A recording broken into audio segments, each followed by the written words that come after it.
Good morning, I'm sorry, good afternoon. I guess I want the day to be longer than it is. My name is Robin Texera. I'm an associate at CIBHS, and we are pleased to be presenting the webinar on behalf of the Health Workforce Initiative. Right now, I'm going to turn this over to Irene Ornelas and let her say a few words. Welcome everyone. Irene Ornelas from Health Workforce Initiative, representing the California Community Colleges. Thank you for being here. We received a grant a few years ago from Kaiser Permanente to promote career awareness and behavioral health workforce. So this is why we are here, and we are so grateful to CIBHS and Kristen for putting this together, because I think this is the foundation of building a workforce that'll be in it for the long haul. And again, thank you for being here. Thank you, Kristen. Nice to see you, or nice to meet you. Nice to see you too. Welcome, everybody. It's great to have you. I have a variety of pieces today around the topic of self-care. So I think that's a nice place to start a conversation about healthcare and behavioral healthcare, and thinking about, if you're considering doing this kind of work, or if you're already involved in this work. I'd love to start off with a little bit. I won't do a big elaborate icebreaker, because I know we don't have a lot of time, and I have a fair amount of information and a few things along the way for us to pause and do. But I would love if you put into the chat box where you're at in your career, and if you're thinking of a behavioral healthcare career, or if you're thinking of another type of healthcare career. And while you're doing that, I will gladly introduce myself. Let me just tell you a little bit about how I got here. My name is Kristen Dempsey, and I am a licensed marriage and family therapist and a licensed clinical professional counselor here in California. And I am in the San Francisco Bay Area, and I've been here for almost all my life. I actually grew up in way Northern California. I grew up in Mendocino County. So I am interested both in the urban and rural kind of behavioral health care provision. I always put my little Golden Gate Bridge up here. And I've been doing this work for about 30 years, actually. I figured that out this morning. If I think about when I actually entered graduate school, and I had been doing some counseling before graduate school, and I'm about 30 years into the field. And I say that as a place to start today, because I'll be talking about self-care and the importance of self-care in doing this work. And things I'll be talking about, I'm pitching it from the position of, hey, if you're a behavioral healthcare provider, this is how you take care of yourself. Here's some important things to remember, think about. But some of you are not healthcare providers, you're in school potentially. And I hope, my intention is that the things I'll be talking about today are things you can start using right away as well. And so looking to see, many of you are doing peer outreach, which is wonderful. One of my specialization is co-occurring mental health and substance use treatment. So hello, Kelly. It's great to have people working with California community colleges, great psychiatric mental health nurse practitioner. There is so much that can be done in this field of behavioral health workforce. And so I'm so pleased that you're all here, and I'm looking forward to seeing all the other things that you're putting in the chat box about yourself. So I'm going to talk about, how do we sustain ourselves? How do we do this work? And let me just start here in our objectives. So this is a training I often do for folks who are already in the field. So it might feel like I'm talking to people who are already, out there doing the work, and maybe you're not yet doing it. And here's something I would like to start with, even though in a few minutes I'm going to talk about some of the hazards of the field, some of the places where we have to be careful, because we are our instrument when we're doing behavioral health care, and we have to take good care of our instrument. That's the way we're going to be able to use it to be effective for community members, but we need to take care of ourselves, just for ourselves and for our families and for all the people we love and things that we love to do. So it's important. It's an occupational hazard, unfortunately, of using ourselves, that we can be hurt. We can be hurt in the work. And I love that this is one of the first things I'm talking about in this series, because this is really where it should all start in terms of being aware of ourselves and self-care, and how do we take care of ourselves and sustain ourselves. So important from the beginning to the end. But I do want to start this training, even though I'm getting into the scary burnout stuff. I'll be getting into how do we prevent that? So I hope that's really hopeful. But I want to start and end this training with the statement that this working in behavioral health, from my perspective, and from many people who I've worked with, it is profoundly meaningful work. It's really, it's amazing work. And I myself am so pleased that I have been privileged enough to be able to do it. And I feel grateful every single day. And these techniques I'm showing you, I use them, I use some of them, like they're absolutely necessary in order for me to continue to do this tremendous work. And you'll see some things that might really resonate with you and some things that I don't know if I'd like that. It's all about experimenting and trying and putting something together for yourself. And so I wanted to start there because I wanted to start off in this place of absolute hopefulness and really to share my enthusiasm for this field because I feel, again, so grateful to be a part of it. And when you're looking at jobs and work and careers, and maybe you'll be, maybe not in the same job, but in the same industry for 20, 30 plus years, it's so important. I think it depends on your values, but I think it's so important to have something that feels really meaningful, that really helps feed you as much as you feed it and participate in it. So I want to start with that. This is really meaningful work. And I hope what I'm teaching you will help you stay healthy in this work, help you engage in this work. Because even when you're training, it's tough. And many of you are out there working, doing jobs, maybe practicum placements, have families, have classwork, all these other things, not to mention the fact that we're in an environment that's really stressful right now, right? We have all these what we call environmental or contextual things that we're also dealing with, like whether or not we can be in class because of COVID, et cetera. So thank you so much. And so some of our objectives, we're going to talk about what are some areas that you can focus on to help create some work clarity and prevent burnout. We'll talk about what we call decentering and discharging energy techniques to help decrease stress. There's also some aspects here of self-care and positive reframing techniques to help build what we call compassion satisfaction. So we talk about compassion fatigue, the things that wear us out, but how can we end thinking about compassion satisfaction, like the parts of our work that really feed us, that give us strength. So one of the things I like to do when I start, it's based a bit on my theoretical orientation as well, is just to give us a few moments of mindful pause. And I can do that right now if you like, just to bring us into this space. So what I'll do is just have you, if you want to go ahead and turn off your camera if it's on, if you would like to do that, just go ahead and find a nice comfortable place for yourself to be. Go ahead and notice yourself being held in the chair where you're sitting, noticing your feet, where they're placed, potentially on the ground. Just feeling really rooted at this moment. Maybe you're coming into this space after having a very busy morning. Maybe you have some things you're going to be doing after, just for this next hour or so. Just inviting you to come into this space, doing what you can to fully be here, the present moment. And I'd like you to notice now just the fact that you're breathing. Don't have to change your breathing. Just notice it. I'd like you to just notice your breath and notice it coming in through your nose, down to your throat and into your chest and into your belly. And then just notice it going back out again, your belly up into your chest and out through your mouth. Go ahead and place your hands, your belly, right below your sternum and right above your belly button. Just do that again. Just notice breathing into your nose, into your chest, and down into your belly. Just hold.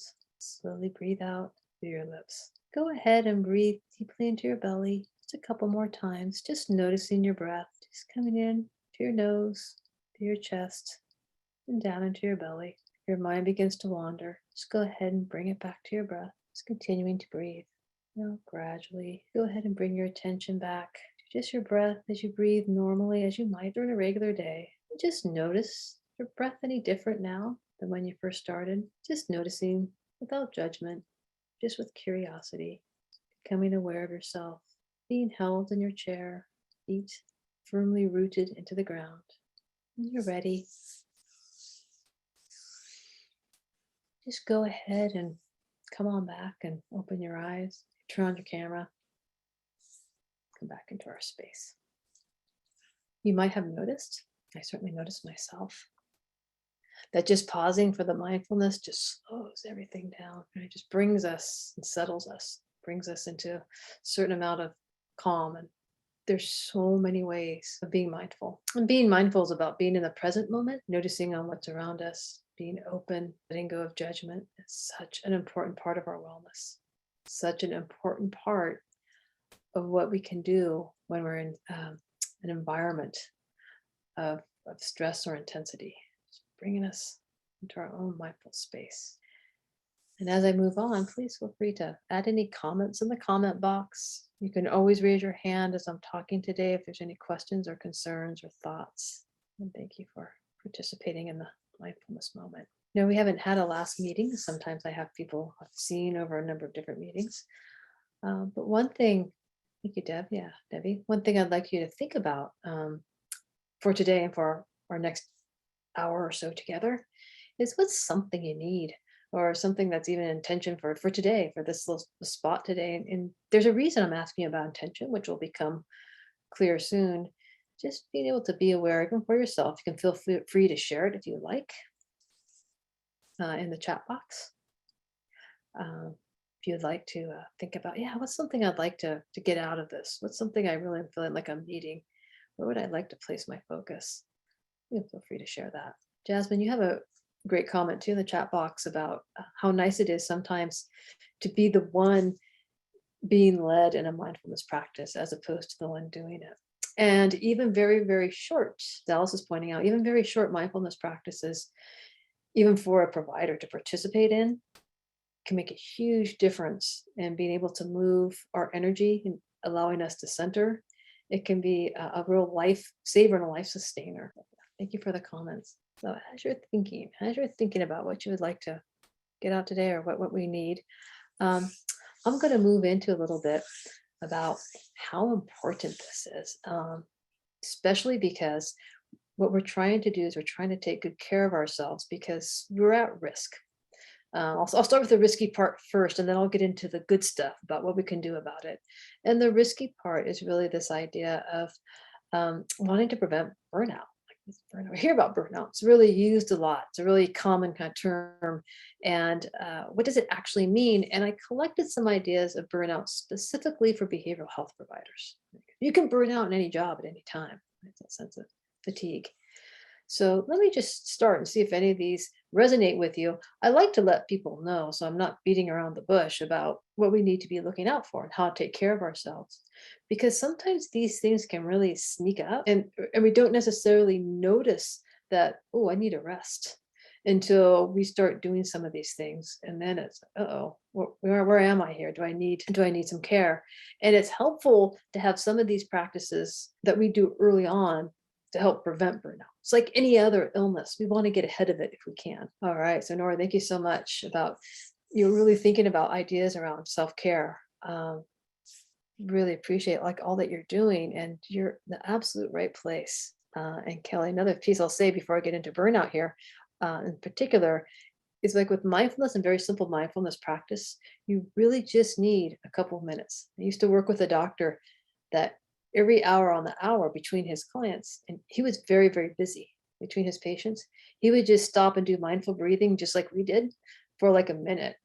And that's absolutely how he kept regulated when he saw, dozens and dozens and dozens of patients throughout the day, right? In a psychiatric setting. So he was really able to keep himself just so very focused and centered and well, even in, very intense environment. So I've already said this, but what we call burnout is an occupational hazard for those of us working in social services.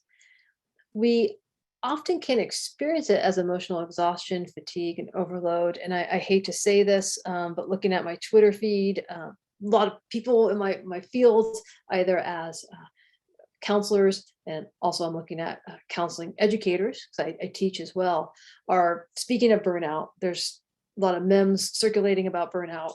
They're talking about it, which on some level is great that people are sharing and reaching out.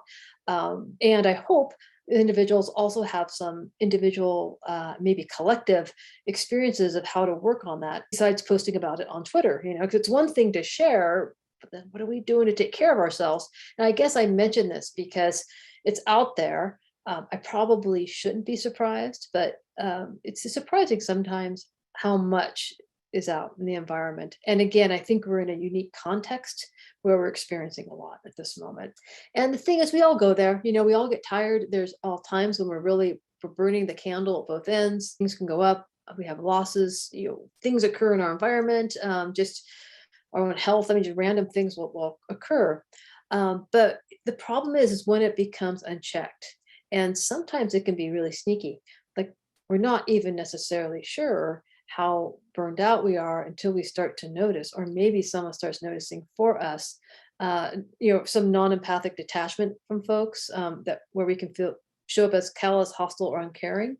And it's not necessarily huge amounts of that, not like we're necessarily being abusive to people, but just that there can just be this thing of I'm not maybe as kind as I could be, or I'm a little too detached. We all need to have a bit of empathic detachment where we're able to connect, with our hearts, but also have a little bit of distance so we don't get, overwhelmed or eaten alive by, too much connection in some ways. Like we need to have a balance. But when it starts to transition over into, some sense of, cruelness or hostility or uncaring, or it feels very rote, that's when let's check out the burnout. This could be a concern. And this can happen anytime in one's career. So you would certainly expect someone like me, many years in, like maybe there's some burnout. Certainly I've had times when I've had to really work on that and make sure that as well, or take breaks. But it can happen. I've seen it happen even with students, even with folks who are very, very early in their career. And my conversation is, need to work on this. I need to work on this now.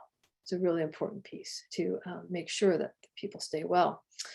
And I also like to bring up other terms that you might have heard about, like compassion fatigue.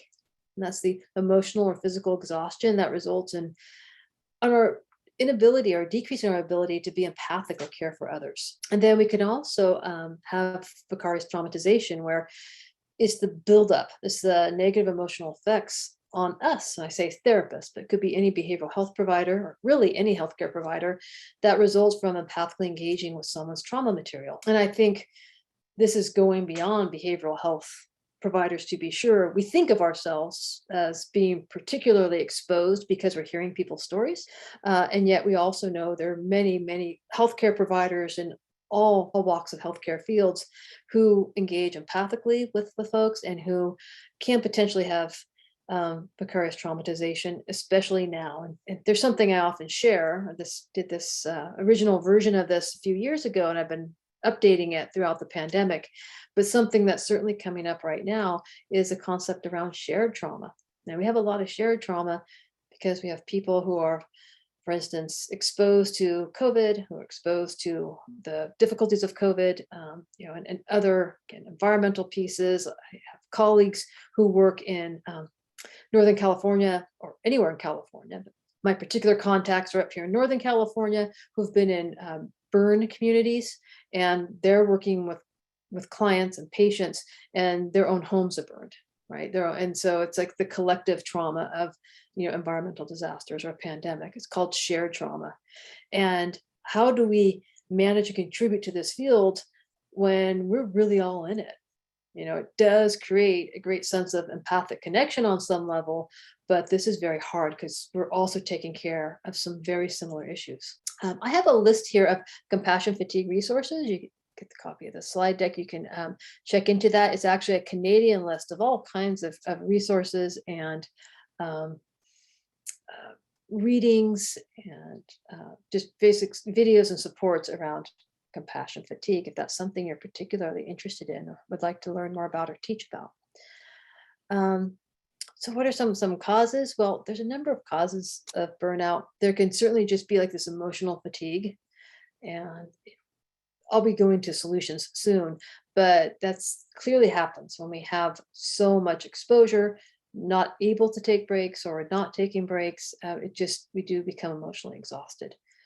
Again, this idea of vicarious traumatization, hearing stories, can be very difficult. After a while, really start to pile up. There's also, thank you, Robin, for putting that in the chat box.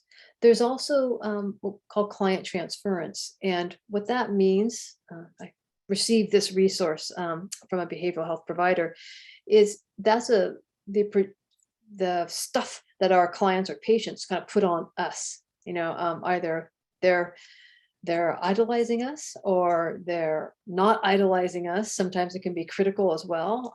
Maybe if they had a difficult relationship with authority figures and they consider us an authority figure, they may be attaching that to us.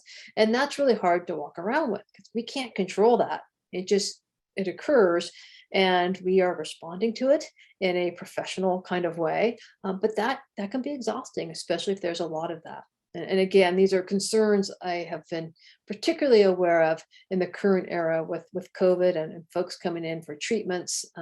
Of course, we're seeing some projection and maybe not always the most kind behavior in a lot of industries where professionals are really challenged. There also can be things that come up with our own fears about people we work with, their own well-being, right? And I know I work with a number of people who often are at higher risk for suicide. Suicidality is kind of one of my specializations. I work with people who are struggling in that area. And if we have a number of people who we're worried about, maybe they're in a domestic violence situation, family violence, or their children at risk, suicide, we deal with a lot of heavy issues in this work.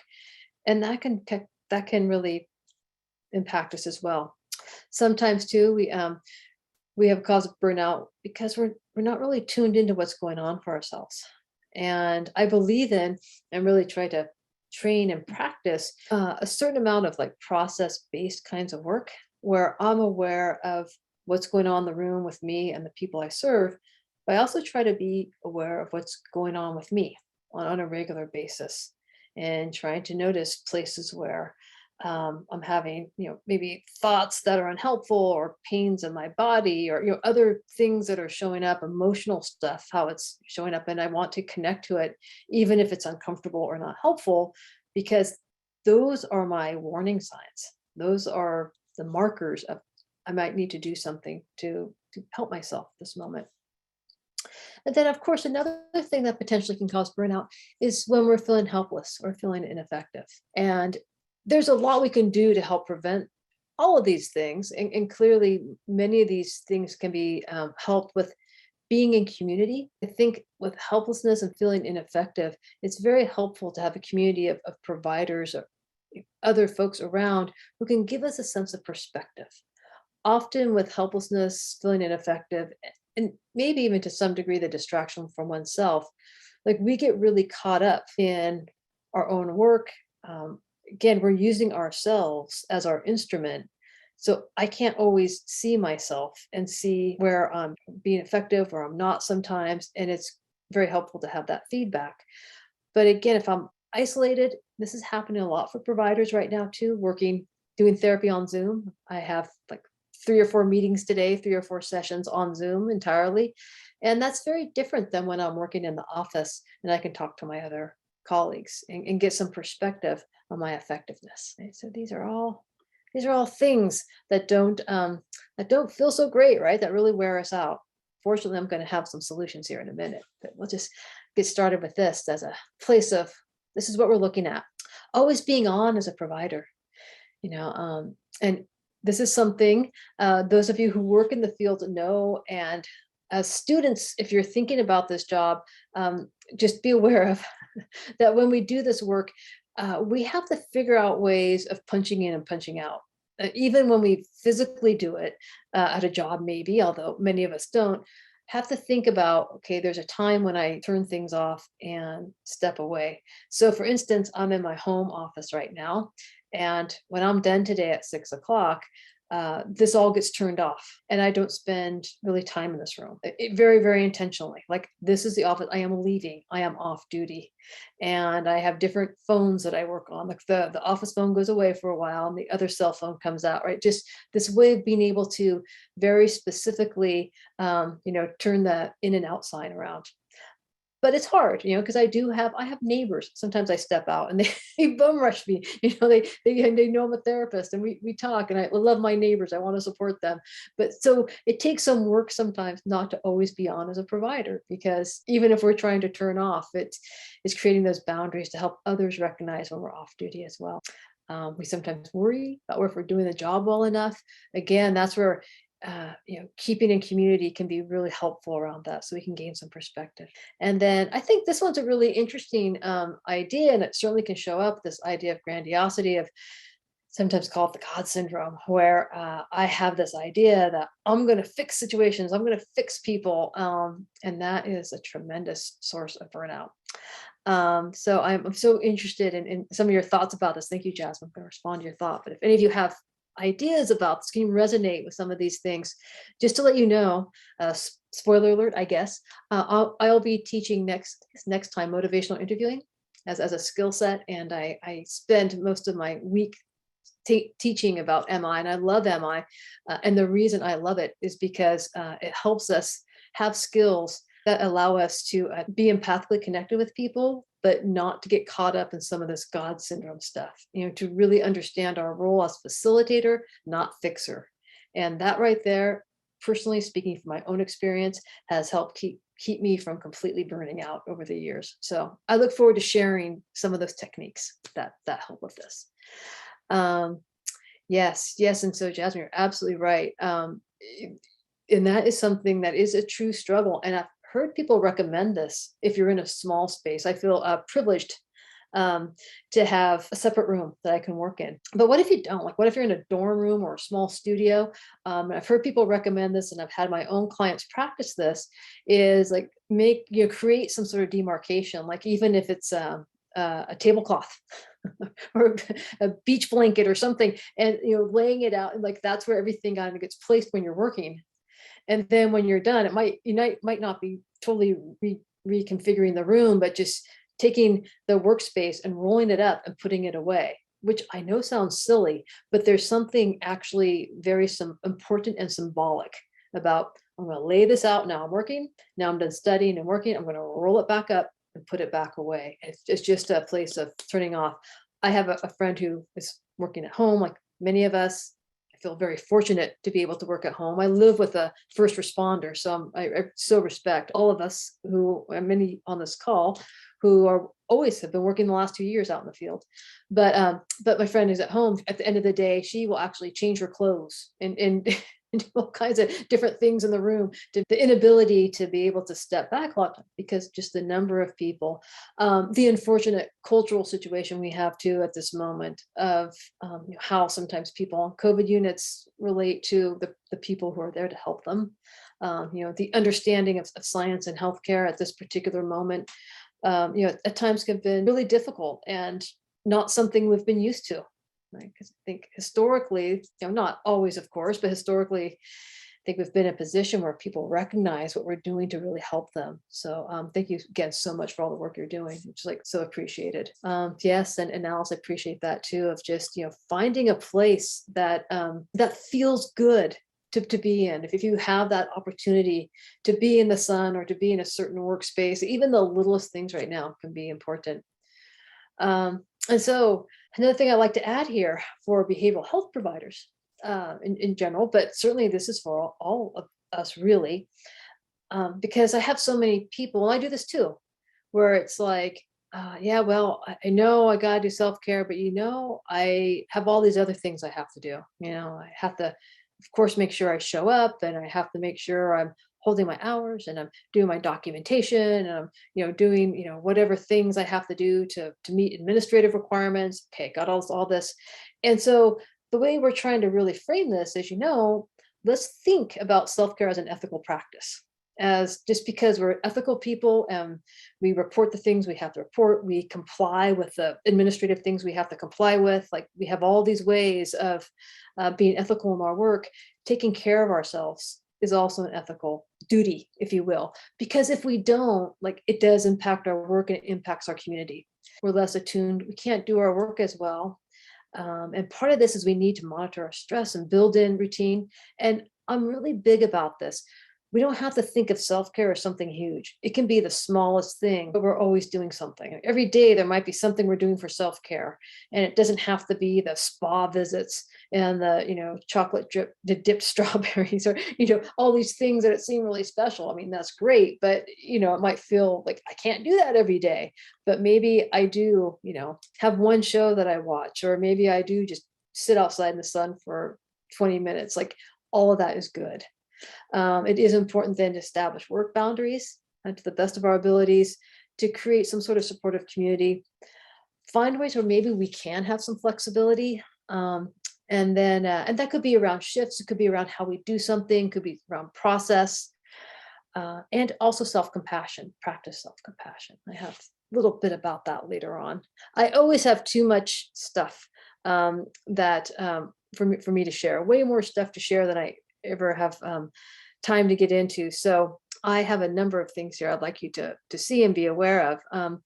And one thing that's really cool is I have this great little video here. And I'm trying to think of time, but I think I can show it. I think I'm going to show it anyway. It's Beyond the Cliff. And this is Laura Vandernoot Lipsky as a TED Talk she did 10 years ago, maybe. I'll show it to you right now. And let me go ahead and just get all the sound set up so you can see that. And she talks about her own history of kind of coming to terms with her own levels of trauma. And it's a very entertaining video, and I think you might really enjoy just seeing that. So 18 years ago, I found myself standing on top of a very tall cliff, having what I would only come to recognize many years later as a near psychotic break. It would be fair for you to ask if I had always been that on edge, and the answer is no. But as many of you, I imagine, can relate to, how I found myself on top of that cliff on that particular day was by way of a very long road. Like so many others, my childhood was filled with a lot of love and many challenges. Life came into particularly sharp focus for me when I was 10 years old. My mom, who was the healthiest person any of us knew, went into a doctor's appointment for what everyone thought would be a diagnosis of pneumonia at the worst, and returned home having been told she had a very rare form of lung cancer. They gave her 3 months to live. She lived for 3 years, much of that time with one lung. And so she died when I was 13, and the sun rose and set with my mom, and I entered into my adolescence feeling if continuing to live wasn't going to be impossible, it was going to be highly improbable. So I navigated high school with a lot of overachieving. I spent my days getting straight A's and working 3 jobs, and I spent my nights planning on how I could end my life without causing my older brother, who'd always been my protector and my role model, too much pain. I did make it through high school, and then I landed in college, and I found myself sitting in one of those very large lecture halls, and my professor at the time, Professor Richard Applebaum, was talking to us about suffering on this one particular morning. In particular, he was talking about homelessness. And he was talking about it in a way that allowed time to stand still for me. He was building on what so many traditions have taught us for the beginning of time, really, that in life, it is said, there's equal measure of brutality and beauty, of pain and pleasure, of annihilating moments and of sublime moments. And yet there was a way he was talking about it, this whole conversation about equanimity, that was completely new to me. Because during those 3 years when my brother and I were taking care of our mom, we were surrounded by a number of very, very loving people and kind people who gave us a lot of support for appearing to be stoic, for seeming to be strong, and for holding it all together. And what Professor Applebaum was talking about on that morning is when one is engaged in suffering, there is so much more to it than holding it all together. So what I knew was I wanted more of whatever he had going on. So I went up to him after class, asked how I could help. He scribbled on a piece of paper the name and number of our local homeless shelter's director. And that's when I started volunteering at age 18, spending the nights regularly volunteering in a homeless shelter. I went on to work with all forms of trauma, and always within this kind of larger backdrop of systematic oppression and liberation theory. And what I knew was that I was so grateful that I had found something that made sense to me and that I felt passionate about. What I had no idea, and wouldn't know for years to come, was to what degree, having borne witness to the suffering of my mom and then the subsequent years of bearing witness to so much suffering with so many people, to what degree that was taking a toll on me. And this is something that wise people have passed down for a long time, and we know more and more about now because of the advances in neuroscience and the wonderful research that many of my esteemed colleagues are doing. But at the time, I had no idea about this cumulative toll. So one of the ways that the toll can show up is for those of you who are doing work. There are folks who do work, and as a result of the work you do, you might be exposed to things, either because of the content of what you're doing, but what a lot of my colleagues say is like, look, the work itself is the least of my concern. It's all my colleagues who put me over the edge, right? So sometimes the toll is because of the work. Sometimes the toll is because of the caretaking we do on our lives. Here she's saying, I feel like I need you less and less, Mom, now that I can make myself feel guilty all on my own. So much of the toll we feel is because many of you are caretaking in your personal lives. You're caretaking those around you. You're at home tending for folks who are returning from wars, folks who are ill, people who are in need in the community. Sometimes the toll we feel is because of the suffering of other living beings. This is Chris Jordan's wonderful work. And sometimes it's because of what's going on ecologically on the planet itself. This is the work of Vance Friedenberg. He's one of the leading scientists looking at the sixth mass extinction. But what we know is that when humans are exposed to suffering, hardship, crisis, trauma of humans, other living beings, or the planet itself, there's a cumulative toll. And there's a toll on us individually, there's a toll on your immediate relationships, there's a toll organizationally for those of you who have this exposure in your work, institutionally, systemically. We see it in movements we're a part of, we're seeing it throughout all of our communities and society as a whole. She's saying, speaking personally, I haven't had my day and I've never met any dog who has. The other piece of this that's very important, at least when I do this work, is it's always held in a larger context of systematic oppression. You know this so well, but a reminder that the degree to which you're impacted by the lives you're living and the work you're doing is intimately tied to the fact that we're in a society with so much supremacy. And if we're in a society where there's no oppression, there's no racism, sexism, homophobia, heterosexism, ageism, ableism, classism, and xenophobia, so much of the suffering we are tending to wouldn't exist, and the remaining bits that exist in life, we would all be affected by that so differently. I have no doubt that all of you have so much more insight and personal awareness than I did back in the day, and that for those of you who know what this toll is, and when you feel this toll, either because of what's going on in your personal lives or on the job, that you're able to identify it. But I was not at all able to identify it. So it was about 10 years into my career when a critical mass of people started kind of getting up in my face, doing that, hey Laura, you're tripping, you should take some time off. And I'm sure somebody said something earlier than 10 years in, but I was very stubborn and successfully ignored them. But 10 years in is when there was a critical mass of people up in my grill really begging me to look at this. And what some of you will appreciate is that a number of those people were clients I was serving, which you can imagine is always so disconcerting. You know, survivors of domestic violence living in a shelter who can't go anywhere, begging me not to come to work. So people were doing their due diligence, right? But at the time, I was so arrogant, I was incredibly cocky, and I was entirely self-righteous. I was doing God's work. You could either step up and help me do God's work, or you could step off. But I was definitely not going to have a conversation with you about how I was affected by my job. And like many of you possibly, I was raised in a number of traditions that implicitly and explicitly communicated, if you care enough about what you're doing, if you are down with your cause enough, if it matters enough to you, you're going to suck it up. So this whole conversation about how to sustain was not something I was engaging in. But finally, the pressure mounted. I caved. I didn't take any significant time off, but compromised. We took a short trip, went to visit our family who lived in the Caribbean. So on a particular day, we head out as a family on this hike, and we get halfway through our hike, and we summit what we wanted to summit, and there we are standing on the top of these cliffs, right? So the family's gathered around, tiny Caribbean island, standing on the top of these cliffs, looking out. The first thing I remember thinking was, this is so beautiful. The second thing I immediately thought was, I wonder how many people have killed themselves by jumping off of these cliffs, right?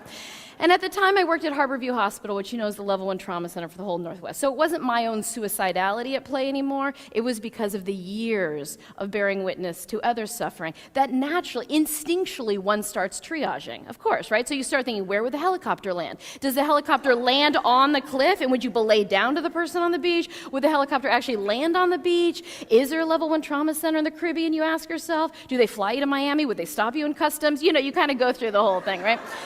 So I said this out loud because I was merely presuming I was just giving voice to inevitably what was going to come up in a family conversation, because who stands on top of a cliff and does not wonder where the nearest level 1 trauma center is.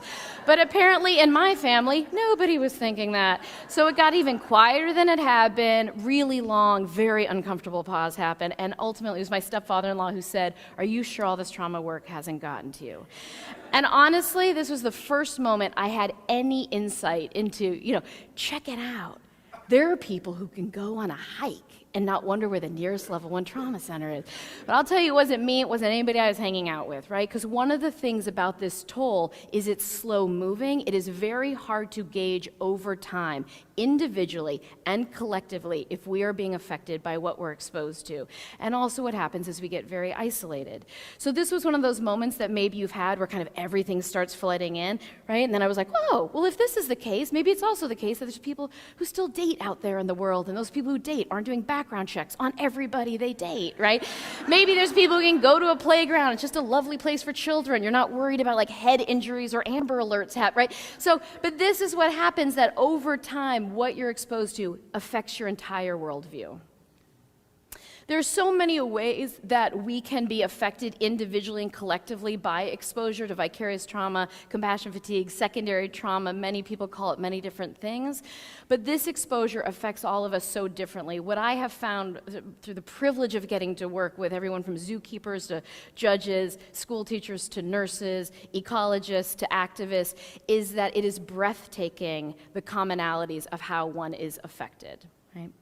So some of the ways we find where you feel like you're not doing enough, right? So here they're saying we just haven't been flapping them hard enough. So this is where you feel like you're not doing enough. You constantly feel like you should be doing more, right? Another one could be morale. So they're saying, I see you've done time, so working in a cubicle shouldn't be a problem. So I work with organizations nationally, internationally, and one of the things we find so much is the morale, the very, very quickly eroding morale. Here he's saying, I bark at everything. You can't go wrong that way. So hypervigilance, many people can relate to a sense of hypervigilance. This is where you lose your ability to flow in, really fluidly in between your sympathetic and your parasympathetic nervous system. You become in kind of in hyperarousal. I had a colleague say to me, she was a child support enforcement officer, and she said to me, I can tell you which ones of my son's friends are going to grow up to not pay their child support. And her son was 5 years old, right? Here he's saying, no, not there, please, that's where I'm going to put my head. So exhaustion is something many people can relate to, and not the exhaustion before you work out, but this is an exhaustion where you are tired in your soul, you are tired in your spirit, you are tired throughout your bone marrow. All of your ancestors were tired people, right? There's the avoidance. He's saying, no, Thursday's out, how about never? Is never good for you? This is where the best part of your day at work is where you don't have to do your job, right? And then there's the avoidance in our personal lives. She's saying, it's too late, Roger, they've seen us. Cynicism, many of you can relate to. They're saying, but she'll come down eventually, and she'll come down hard. So what many of you might be able to relate to is not the pure cynicism, but the cynical humor, right?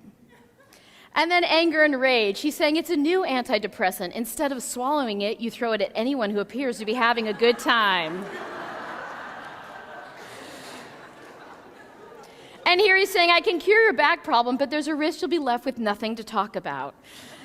So the other thing we see here is the externalizing that happens. When more and more people are asked to do more with fewer resources, we see this whole seduction to externalizing. So this is where you start saying to yourself, I would actually be fine taking care of my loved ones if I could have different loved ones to take care of. Or people say, I would love coming to my job every day if my immediate supervisor would just retire, right?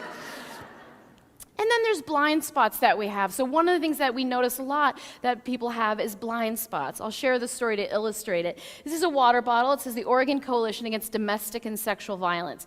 It's one of approximately, over 100 water bottles I have in my home that have been gifted to me like incredible programs that many of you are involved with, right? And every water bottle I have in my home has something stenciled on the side like this, which has, domestic violence, sexual assault, HIV/AIDS, infant mortality, flood, hurricane, tornado, tornado, tsunami, death, destruction, right? And I'm just thinking, this is great. I got water bottles. Every day is Earth Day here. This is fantastic. But what it also means is these are the water bottles that go with my kids to swim meets, basketball tournaments, soccer games, right? And I'm not thinking anything of it. But then I was unpacking my child's lunch some time ago, and I noticed that at school she found the provisions to kind of hack over the word sexual, right? So she's not exactly old enough to know what sexual violence is. She's definitely old enough to know you're not sitting at the lunch table at school with a water bottle that says domestic and sexual violence on it, right? I don't know why, but I decided to tell this story at a very large conference of police officers, and when the break came, a police officer came up to me 2 centimeters from my face, $20 in her hand, and said, "Go get your kid a proper water bottle." So I feel like things have gone very wrong in life when you've got the cops giving you cash, instructing you on parenting, right? And then dogma and self-righteousness, okay? So here he's saying, your mother and I are separating because I want what's best for the country, and your mother doesn't. And then addictions, which many of us can relate to. She's saying, of course I drink during the day. I'm way too tired to drink at night. And numbing. So here he's saying, could we up the dosage? I still have feelings. One of the things I want to say to us about numbing, it is incredibly seductive with the volume and the intensity of suffering on the planet today. It is incredibly tempting and seductive to become numb. And what I want to offer to you is how critical it is that we continue to strive to cultivate our capacity to be present. One of the reasons we want so much to be present is we remind ourselves with everything that is out of our control every single day, one of the things that remains in our control at any given time is your ability to bring your exquisite quality of presence to what you are doing and to how you are being. That presence, we know, can interrupt the systematic oppression which is causing so much harm and can transform the trauma that is arising. It is very easy to get in that place of you have no idea what my life is. If you lived here, if you did my job, if you saw what I saw, and that's when we call on our ancestors, and that's when we call on so many people who have come before us who remind us that when they could not change anything external, they were able to shift everything as a result of where they put their focus.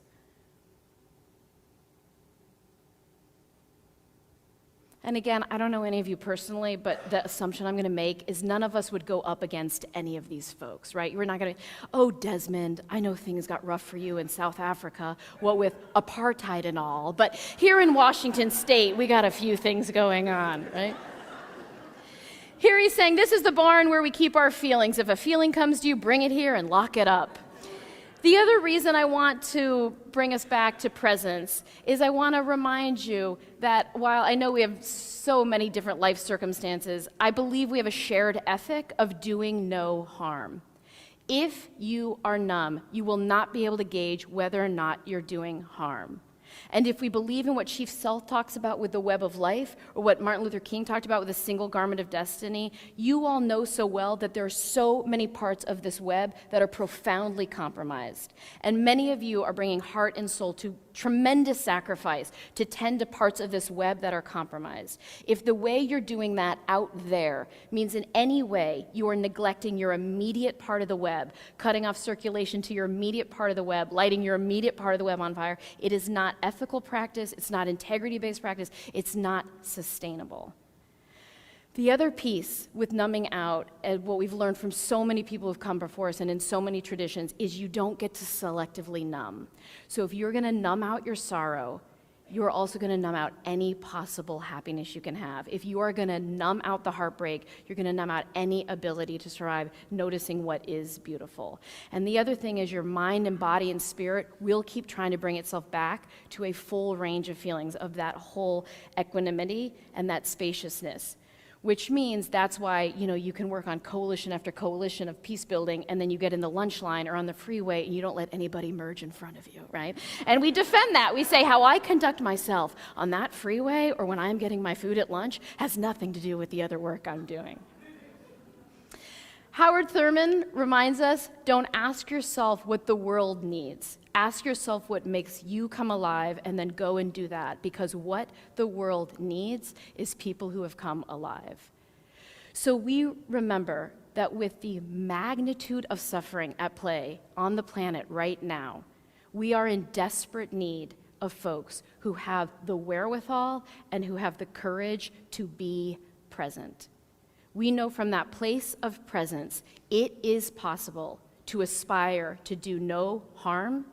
It is possible to transform whatever trauma arises, and it is possible to continue to work to dismantle the systematic oppression which is causing such a legacy of suffering. From that place of presence, we know that it is possible to metabolize whatever arises in life, the waves of life which will continue to present to us what they present.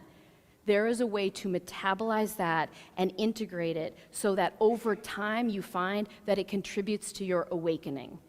That the longer we get to walk on this planet, we find we have deeper compassion, vaster humility, and we are able to come up and out of the narrow places. And from that place of cultivated presence, we remember that it is possible to create and to sustain an ability to be truly transformative. Thank you.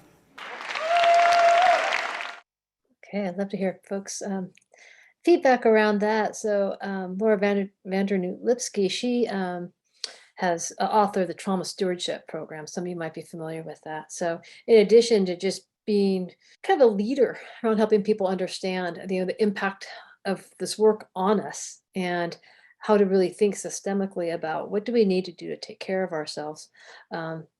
She's kind of created a whole kind of way of thinking about organizationally and individually how we can start to manage some of this so we don't burn out. And I actually have some of her ideas here on the next slides. So hopefully you found that helpful. And when I have more time, I actually have some questions for you to answer, and you can certainly look at some of these questions in the slide deck to see, if there's something you'd like to reflect on for yourself. So where I'd like to go for the rest of our time, because we have limited time, is just thinking about some of our provider tools. So I'm thinking of some of the ideas she's brought up, as well as things I've found to be useful and other things I've investigated here. What helps with all this, so we're not in this place of, having these experiences of numbing out or, being distressed or realizing, oh my gosh, I have totally burned out and I don't, I'm losing this work. And so, yeah, it is a really, really powerful piece of work here. And just to let you know, if you're interested in finding that, again, it's a TED Talk that she's done, which I will gladly put into the chat box at the end. It's actually also in your PowerPoint, so I have the link for it there. So what do we do if we're someone who's able to not burn out? Well, let's go into the positive pieces. How do we actually manage some of this? And in her book, Trauma Stewardship, she talks about Besser Vanderkolk's concepts around people who, thank you, Robin, who adapt well to trauma. And one is we have a sense of personal control. We have agency. Totally makes sense if we're feeling like we're disempowered.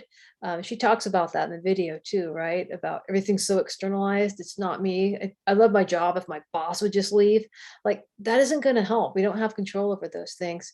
So if we can find a place where we have some personal control, we actually focus on personally meaningful tasks. That could be avocational outside of work, but also within the workspace. Like, how do we focus on what's working out? Clearly, we need to also address the things that are potentially problematic, but how can that not be the only thing we're focused on? Having healthy lifestyle choices. If we're not sleeping, if we're not eating well, if we're in destructive relationships, that's systemic, and that's going to impact all of our ability to function. And how do we again create social supports? So even right now, being in these meetings, being around others, you're in the process of creating social support. And in her work, she also talks about 5 directions, and she uses a Native American concept of 5 directions. And what I've done is pulled out the behavioral things, the things that you can do in these 5 directions that can really help address and prevent burnout. And I'll go through each of these and give you some examples. So the first one here is this idea of inquiry, always being open to why am I doing what I'm doing? It's like, am I doing this work because somehow I just got involved in it and now it's lost its purpose for me? Or did I get into this job because of my own stuff, my own personal stuff, and realizing like this isn't working? That wasn't the reason to go into this field. And it's helpful to have like some sort of reflective practice. So I get into self-inquiry as part of my theoretical orientation, but it's all about how do we always bring ourselves to a place of noticing where our edge is, like the things we need to work on, the things that give us a bit of discomfort, and stop, pause, make time to reflect around, what's challenging here and what does that mean and what can I do about it? Like not just being on autopilot, but to stop and be curious about my process. So, for instance, if I'm finding myself taking on too much work, which I often do, I have to stop and think about that. And often when I do, I find out there's other things I'm avoiding. And if I stop and slow down and address these other things, issues with intimacy, issues with feeling alone, issues with feeling worthwhile, like that's what really needs, that's the root cause. And that helps me from being overwhelmed because I won't take on more work if I'm feeling satisfied in these other areas. As an example. Another thing we want to think about is, did I go into this work to master my own trauma? Is there something else I'm working out? And we see this a lot in behavioral health, people coming into the field to work on their own stuff.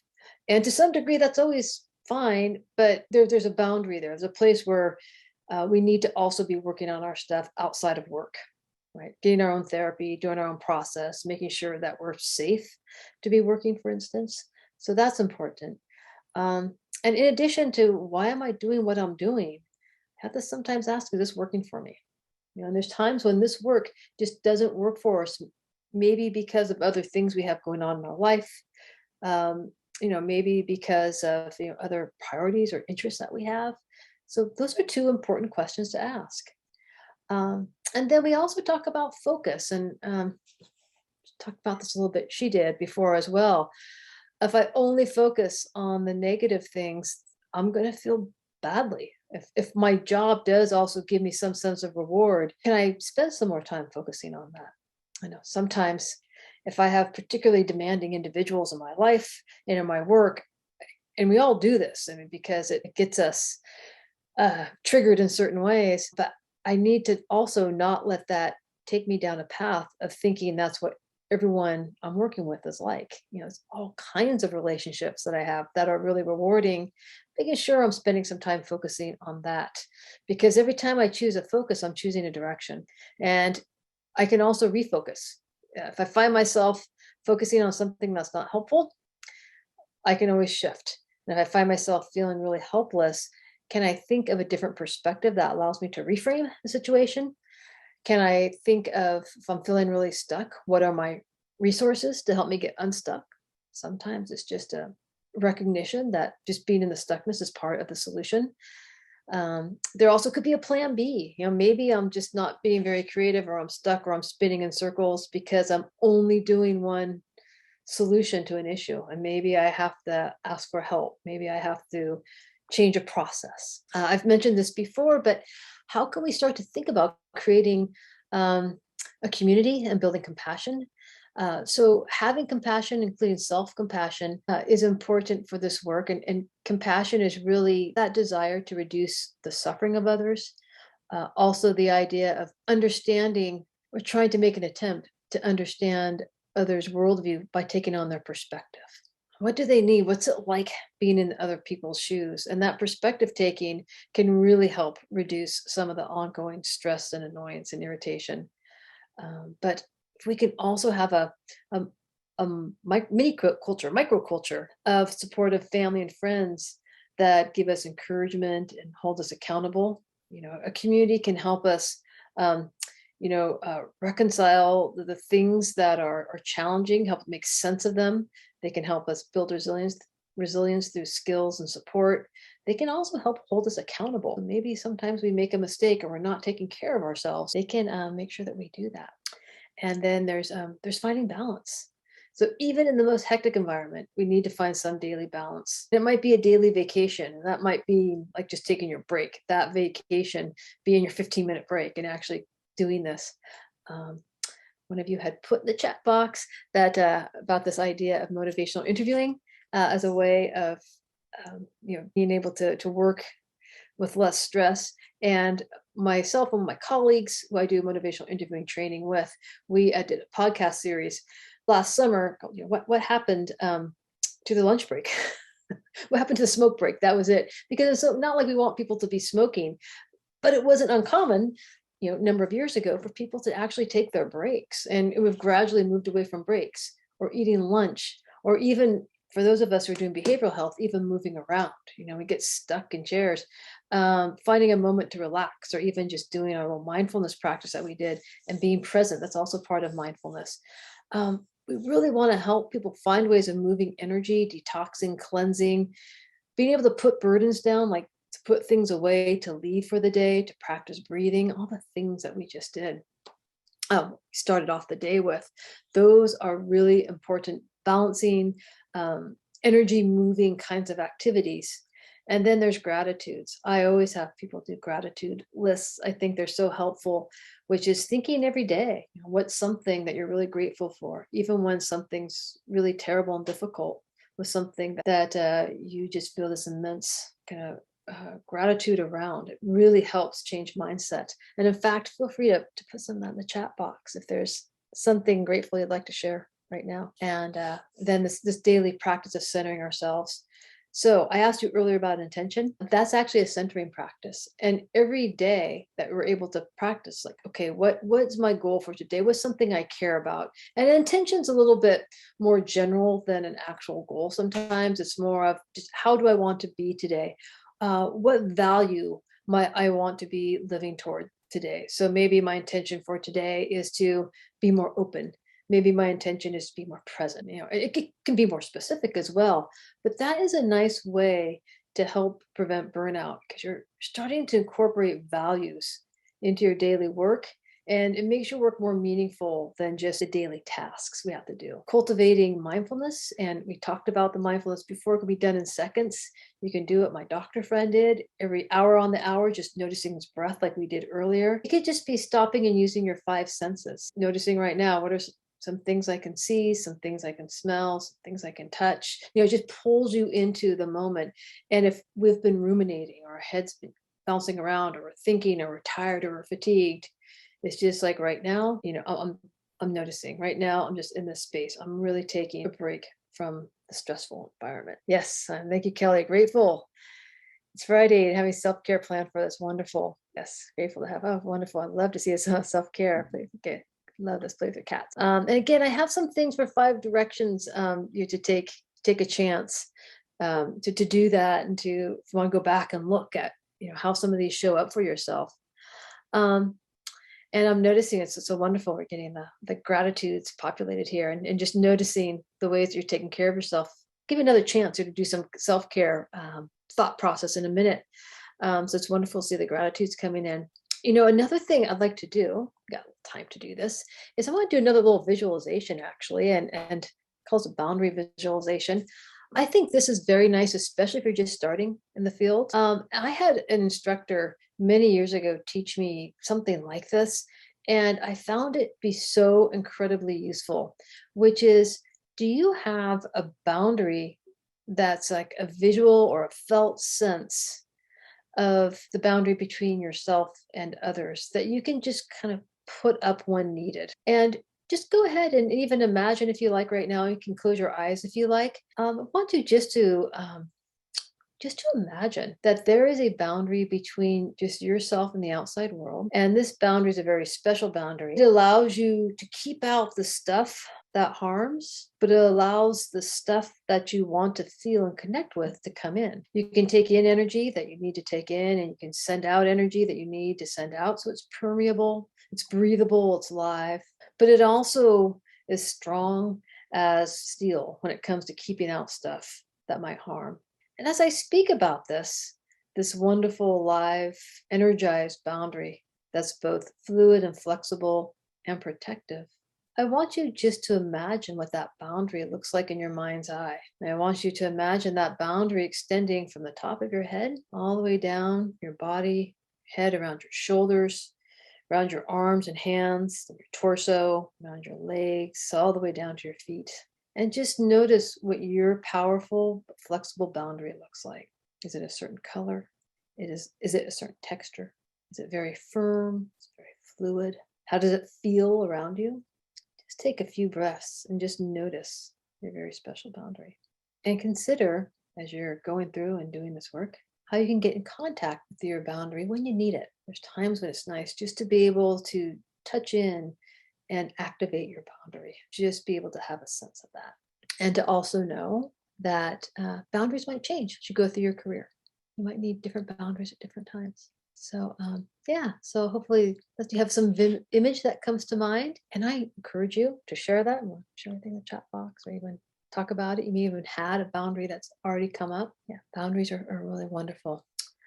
Have another piece as a resource here on self-compassion. Talked about that before. I think another important aspect of caring for ourselves in this field, when it feels so challenging, is to really think about, we care so much for others, but how do we care for ourselves? How do we give ourselves a break? We've done so much hard work. And we have this great little video in here, which I'm not going to show now because of time, but I'm going to do an exercise with you. And you're doing a lot of exercises today, and I hope this is helpful to be able to do this. And for this particular exercise, only take a minute. I want you to imagine something recently. Could be, actually, doesn't have to be recent, that maybe felt to you that you felt bad about, that you felt like maybe you could have done something differently. Maybe it was a regret, something you said to somebody, or a mistake you made, and just bring that to mind. And I want you to also now bring to mind what you say to yourself after that regretful situation. What kinds of self-talk did you have?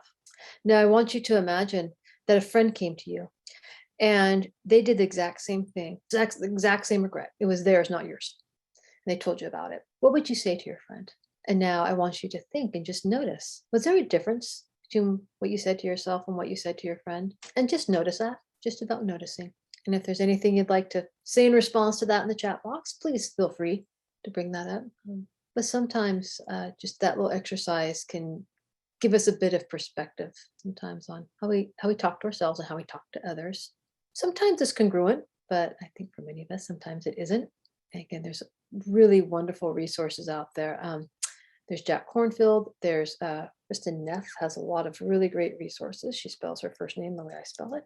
And she has a website just filled with like self-compassion resources, videos. If you just look at kristenneff.com, it just will populate. I love that. I love that, Grace. What a great intervention. I'll have to remember that. Does that work for you? Hopefully that works for you. Yeah, but it's just that same idea of, what we say to ourselves. It does work great. What do we say to others? Wonderful intervention. And I think we need that. I think we were very hard on ourselves in all this work. Just a couple other things to finish up with. There's so much good stuff out there that you could go and take. And I know it's a short session. I'm piling in the things, and I hope after this session you can just go through this PowerPoint and look and click on things and just find your own. And even if you just have like one thing that you want to practice, that's great. Sometimes we have just a couple of things that we use, and we use them a lot and they work. Yeah. Okay, great, Nora. Thank you so much for your comment there. Yeah, isn't it amazing how we can just see that difference? I got this little piece from someone's blog. It was in a blog for my electronic medical record. They send out blogs, these provider blogs. I thought this was so great. So that this one therapist talked about, like, what are your barriers to self-care? And self-care should be something with ease. If it feels like it's another thing we got to do, got to do my notes and self-care tonight, like that's not helpful usually. So think about something that you want to kind of slip into. But she had this great thing of doing barriers to self-care, and be careful about barriers, because sometimes we get so caught in barriers that it's like, yeah, you're right, I'm just always so busy. And we have to just be able to think of barriers as obstacles to be overcome or something to be aware of, as opposed to something that's just there that we can't manage. Barriers are to be addressed, so to speak. And she had one that hers was martyr: mindlessness, avoidance, rationalization, time wasting, and yielding to others, and rumination. And that was her acronym to remember, like, if I'm not doing self-care, do I have one of these going on? So I made up my own. And you can make up your own too. Mine's blown, as in blown out or blown time. And mine, the things that get in my way are busy, lonely, overwhelmed, withdrawn, or negative. Like these are my own personal behaviors or attitudes that if I'm finding myself like, oh, I just can't. And usually I'm gonna be honest with you, it's almost always the B for me. And it's like, I'm just too busy. And then I have to think like my acronym's my early warning sign. If I'm doing this stuff, again, I want to make sure I get less busy, or I start to connect with people, or I start to engage instead of be withdrawn, start to find positive things instead of negative, because that's going to allow me then to connect with my self-care, and that's going to help me avoid burnout. I want to go way upstream and get ahead of burnout. So our personal acronyms. And then as we finish together, I have another thing actually for you to do, but just want you to think about this right now. Did you connect with your intention for the day? And, is there something as you leave, is there something you can put down? Is there something that you can just be done with? Especially on a Friday, is there something you can just drop off and like not pick up until next week? That's maybe kind of a nice way to finish. And I will also give you, and I'm certainly open for questions here, but I want to give you something to look at, maybe to participate in as the very last piece of our work, something we can close together.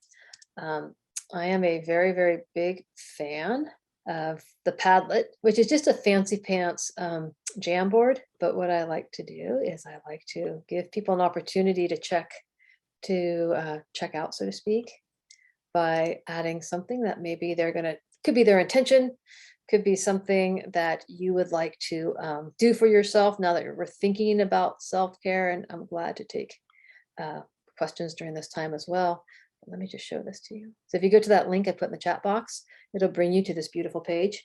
If you go down to the magenta plus, click on that, and it allows you to write anonymously. So you can write anonymously things that you want to work on, your self-care. You can post videos, you can post pictures. It's just a nice way of pulling things together, and it's something you can have access to. I tend not to get rid of these things. So if you have the link, you can just go back and look at the link, see what kinds of things people are posting and putting out there. I like this because it helps create community, right? And that was a big theme of all of this. How do we create community? It also helps you with ideas. It's nice to have ideas of like, what's so-and-so doing? Like, yeah, like I want to do that too. I think we can really influence each other. I have definitely have had people influence me a lot in these courses. Oh, I never thought of doing that, or yeah, I forgot. I used to like doing that. So please feel free to populate this and to add some material. And thank you so much. You're already starting to do that. Looks great. And I'm going to stop the share while you're putting these things on, and just see if there are any questions or comments. We have like 5 minutes, which is great. Hoping to get most of that done. So we had a few minutes in case people had questions, comments, or thoughts about anything. Check in the chat box here. I'll also add in the chat box I think I have it somewhere, but just in case, my email. Absolutely, Jasmine. It's really, I'm thinking of it as an ethical duty as well, or it's something we should always be supporting, because it's investing actually in our workforce, but we have to be invested in, because this is what's actually doing the work, is our bodies, our minds, and we have to keep them well. Lots of wonderful suggestions here. If you're not already seeing this, I'll show it to you again. This is what the Jamboard's around. And yeah, if there's anything else folks would like to add, or any other contributions to our board, by all means, feel free to check in there before we check out today. Great. Thank you so much, Alice. And feel free to share all this material. So if you have, again, this is all stuff that's come in the public domain. A lot of it did come from Trauma Stewardship, but there's been other locations I received information as well, including Kristen Neff's work, Jack Cornfield. Oh yeah, the eval slide. Thank you, Robin. Thank you for that. Got all involved. I forgot about the evaluation. And that would be references. So you have a lot of resources there, and the evaluation. So we do hope that you're able to evaluate us. That would be the most useful, so we can improve our performance and get the feedback. Always pleased to have that. So thank you so much. Yes, next training, please, we want a motivational interviewing. So that's the work I do almost all the time. So I'm really excited to do that. And just double checking the day on that. Looks like actually I'm supposed to say March. Looks like we have webinar for integrated care, making sure I have that one. It's also on the 25th, so making sure I have that one there. So that'll be interesting. And then it looks like on the April 29th, these are all 1 to 2:30. We'll have our webinar on motivational interviewing. You're all set. So I look forward to talking about integrated care next time, which will be a little bit different in terms of our work, but it'll be talking about how to bring behavioral health into other settings besides a traditional like therapy office, so to speak. So great. So thank you, everybody. It was wonderful seeing you all, and I look forward to seeing you next month. Thank you so much. Take care.